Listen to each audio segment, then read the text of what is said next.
నా కూతుర్ని ఎందుకు పెళ్లి చేసుకున్నావో చెప్పు. నీ కూతురు ఆడది గనుక, నేను మగాణ్ణి గనుక కాదని నీకేమైనా డౌటా?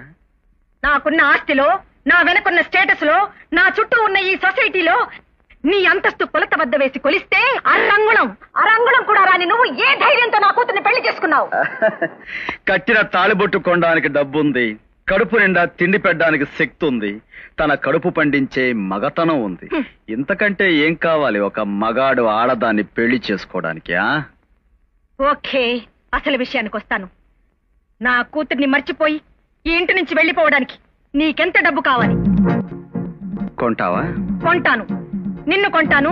నువ్వు డబ్బుకు లొంగకపోతే నీ తల పొగరు దించే రౌడీలను కొంటాను. ఇది స్టీల్ బాడీ, రౌడీలకు లొంగదు. తులాల లెక్కన పొగర పెంచుకుని, కిలోల లెక్కన అహంకారాన్ని పెంచుకుని, మణుగుల లెక్కన మోసాన్ని పెంచుకున్న నువ్వు నన్ను సాధించాలన్న పంతంతో పగబట్టి నా కూతుర్ని పెళ్లి చేసుకున్నావు. పంతం పట్టింది నిజం, సాధించేది మాత్రం నీ కూతురిని కాదు నిన్ను. రేఖని ప్రేమించింది నిజం, నీ కూతురిని తెలిసి ప్రేమించనన్నది అబద్ధం. కాదు, నువ్వు మోసగాడివి. నా కూతురు దగ్గర కన్నీళ్లు పెట్టుకుని నీ చెల్లెలు దీనగాదు చెప్పుకుని దాన్ని ఇంటి కోడలుగా తీసుకురావాలన్నదే నీ ప్లాన్. పెళ్ళాన్ని అడ్డం పెట్టుకుని పనులు సాధించే అసమర్థుని కాదు నేను, పౌరుషంతో సాధిస్తాను. ఇంపాసిబుల్. నిన్ను గుడ్డిగా నమ్మిన నా కూతుర్ని నీ నుంచి దూరం చేస్తాను. నీ మీద అసహ్యం పుట్టేలా చేసి దాని చేత నీకు విడాకులు ఇప్పిస్తాను.